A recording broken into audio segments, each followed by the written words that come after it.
കടിക്കുന്ന വേദനയാണ് കേട്ടോ.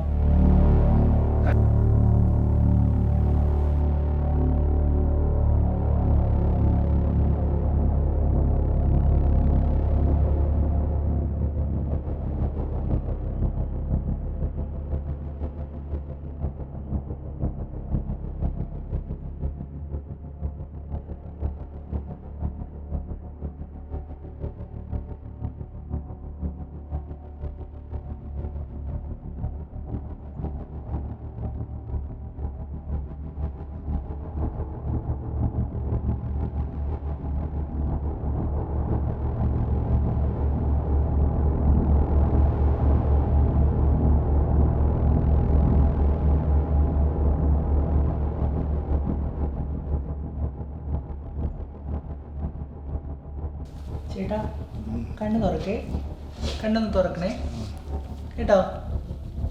ഹലോ, കണ്ണ് തുറക്കേ.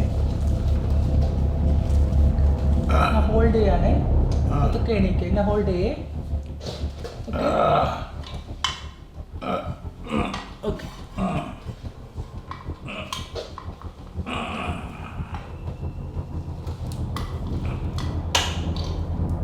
ഇതൊന്ന് തിരിച്ചേ. തിരിക്കാൻ ചേട്ടാ, അങ്ങനെ ഇരിക്കേ. ഓക്കെ, ഇപ്പൊ കഴിയും. ഓക്കെ,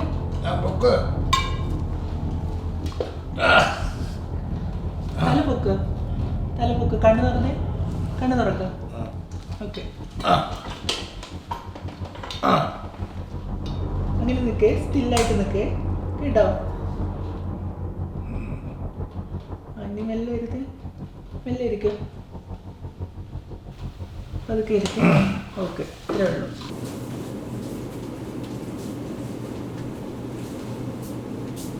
എന്നാ പിടി. അതെ, സാറിൻ്റെ ഭക്ഷണവും മരുന്നൊന്നും ശ്രദ്ധിക്കുന്നില്ലേ? സാറിൻ്റെ അവസ്ഥ വളരെ മോശമാണല്ലോ. ആണോ?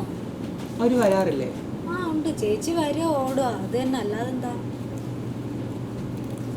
വരുന്ന 2 ദിവസം സാറിൻ്റെ കാര്യങ്ങൾ കൃത്യമായിട്ട് ശ്രദ്ധിച്ചില്ലെങ്കിൽ വൻ പ്രശ്നമാവും. കറക്റ്റ് 3 നേരം അവരോട് വന്നിട്ട് ഭക്ഷണവും മരുന്നും കൃത്യമായിട്ട് എത്തിക്കാൻ പറയണം. അത് അവർ കൊണ്ട് ചെയ്യിക്കണം, ഇവിടെ നിന്ന് നോക്കാൻ പറയണം. അല്ലെങ്കിൽ സാറിൻ്റെ അവസ്ഥ വളരെ ഭീകരാവസ്ഥയിലെത്തും. നിങ്ങളോട് പറഞ്ഞിട്ട് കാര്യമില്ല. ഞാൻ പറഞ്ഞു വെക്കാം. അങ്ങനെ പറഞ്ഞാൽ ശരിയാവില്ല, പറഞ്ഞ് ചെയ്യിക്കണം അവരെ കൊണ്ട്. ഞാൻ വിശാൽ സാറിനെ വിളിച്ച് പറയാം, ഉറപ്പായിട്ട്. ശരി, പറയണം കേട്ടോ. ഞാൻ ഒരു ജ്യൂസിന് മിഠായി എടുക്കുകയാണേ. ഇതേത് കണക്കിലാ? സാറിൻ്റെ പറ്റില്ല ഇപ്പം. ശരി, പോട്ടെ.